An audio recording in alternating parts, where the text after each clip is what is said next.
नमस्कार प्रिय दर्शकों, हाजिर हूं मैं राहु और केतु के राशि परिवर्तन प्रभाव को लेकर।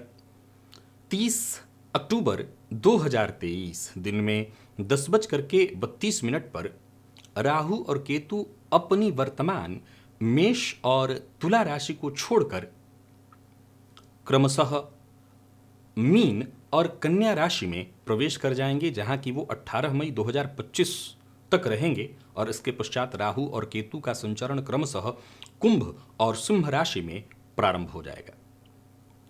प्रिय दर्शकों, धनु लग्न और राशि के जातकों के लिए राहु और केतु का यह गोचर कैसा प्रभाव लेकर के आ रहा है, इस गोचर से आपके जीवन पर किस तरह का प्रभाव पड़ने वाला है, किस तरह से यह गोचर आपको प्रभावित करेगा, आइए इस गोचर को भली भांति समझने का प्रयत्न करते हैं और साथ ही साथ अंत में यह भी जानेंगे कि कौन सा उपाय है जिसे करके आप इस गोचर को और ज्यादा श्रेष्ठ बना सकते हैं।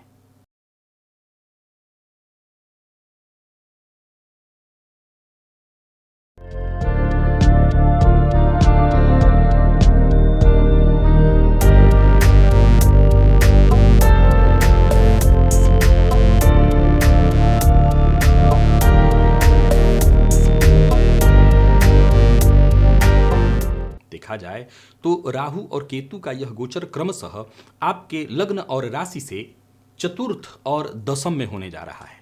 चतुर्थ भाव ये वो भाव है जो हमारे सुखों का भाव है, माता का भाव है, हमारे मित्र का भाव है, जनता का भाव है, ये हमारी स्व उपार्जित संपदा का भाव है। प्रिय दर्शकों, जन्म कुंडली के इस भाव में पापक ग्रह का होना, पापक ग्रह की दृष्टि का पड़ना कतई शुभ नहीं माना जा सकता। कहीं ना कहीं ये स्थिति यानी राहु का यहाँ पर होना बहुत अच्छा तो नहीं ही कहा जाएगा। राहु का यह गोचर कष्टकारी है आपके लिए, आपके माता के लिए, आपके पारिवारिक जीवन के लिए। राहु का यह गोचर माता के स्वास्थ्य को विशेष रूप से कमजोर करने वाला है। इस दौरान आपको अपनी भी सेहत का ख्याल विशेष रूप से रखना होगा और राजनीतिज्ञ हैं तो जरा संभल करके रहिएगा, क्योंकि जनता के बीच परेशानियों का कारण बन जाएगा कोई ना कोई ऐसी स्थिति उत्पन्न हो, क्योंकि आपके जो विरोधी हैं, प्रतिद्वंदी हैं, वो प्रबल होंगे। तो वहीं कार्य क्षेत्र में काम का बोझ कुछ इस कदर हो जाएगा कि जीवन अस्त व्यस्त स्थिति में दिखाई पड़ेगा। आप अपनी एनर्जी का सही ढंग से इस्तेमाल ही नहीं कर पाएंगे। आप अपने निजी जीवन को न तो कायदे से समय दे पाएंगे, न खुद को समय दे पाएंगे। मानसिक अशांति और परेशानियों से कहीं ना कहीं घिरने वाले हैं। यूं समझ लीजिए कि यह गोचर एक के बाद एक नई चुनौतियां, परेशानियां आपके सम्मुख खड़ा करने वाला है। मानसिक तनाव देगा, किसी भी चीज पर ध्यान लगाने में आपको कठिनाई आएगी, यानी एकाग्रता कहीं ना कहीं भंग होने वाली है। समस्याओं का सामना करते दिखाई पड़ रहे हैं आप। आमदनी की अपेक्षा खर्च में बढ़ोतरी होगी। धनागमन तो नहीं होगा, धन संग्रह तो नहीं होगा, पर धन व्यय अवश्य ही होगा। ये जान लीजिए कि यह गोचर कहीं ना कहीं आपको एक मानसिक परेशानी की ओर डालने जा रहा है। अच्छी बात यह है कि धनु लग्न और राशि के जातकों के लिए अगर देखा जाए तो 7.5 ढैया इत्यादि वर्तमान में नहीं है। यह अच्छी बात है। अब अपनी जन्म कुंडली को खोलिए और देखिए राहु किस स्थिति में है। राहु जिस राशि में बैठे हैं उसका राशिपति किस स्थिति में है, नौमांश में उसका राशिपति किस स्थिति में है, कहीं पीड़ित तो नहीं है। प्रिय दर्शकों, जन्म कुंडली का जो चतुर्थ भाव है, असल में हम अपने इस पूरी कुंडली में इन दो ही भावों से मूल रूप से जुड़े हुए, ये हम हैं और हम इन्हीं दो भावों से जुड़े हुए हैं। यानी हम वो पतंग हैं जिसके धागे इन दो भावों से जुड़े हैं। अगर इन धागों को इन भावों से काट दिया जाए तो संभवतः ये पतंग कुछ दूर तक जाए, लेकिन फिर गिरना उसे है, नीचे ही आ जाना है। लेकिन अगर इन दोनों भावों से जुड़े रहेंगे, इन दोनों भावों के हाथ में धागा रहेगा, तो ये पतंग और ऊपर जा सकती है और उसमें से ये भाव पीड़ित होने जा रहा है।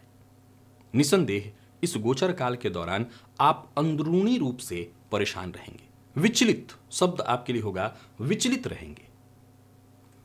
राहु का चतुर्थ में गोचर कतई अच्छा नहीं माना जा सकता। ये माता के स्वास्थ्य को तो खराब कराता ही है, मित्र से धोखा दिलाता है, समाज में अपमानित कराता है, छवि धूमिल करा देता है। कहीं ना कहीं यह गोचर एक अलग ही किस्म की परेशानियों को लेकर के आता है। जिन मित्रों पर बहुत भरोसा था, जिन परिवार के सदस्यों पर बहुत भरोसा था, उनकी ओर से धोखे की स्थिति उत्पन्न हो जाती है। यानी आपको हर तरह से संभल करके रहना है। अब बारी आती है राहु के पांचवी दृष्टि की, जो कि आपकी राशि से अष्टम पर पड़ेगी। ये भी परेशानी स्वास्थ्य से संबंधित परेशानी, तो यानी माता के भी स्वास्थ्य में परेशानी, आपके खुद के भी स्वास्थ्य में परेशानी, कफ जन्य रोग, मानसिक अशांति। अगर आप हार्ट के पेशेंट हैं तो और कोई ना कोई परेशानी, हार्ट में प्रॉब्लम आ जाए। तो वहीं कर्म भाव के लिए तो मैं ठीक कहूंगा, कार्य क्षेत्र में कहीं ना कहीं सफलता मिलेगी। जरा ध्यान से सुनिएगा और बड़े ध्यान से समझिएगा, क्योंकि कर्म भाव तभी ठीक रह सकता है जब राहु की नीच दृष्टि 12वें भाव पर भी है।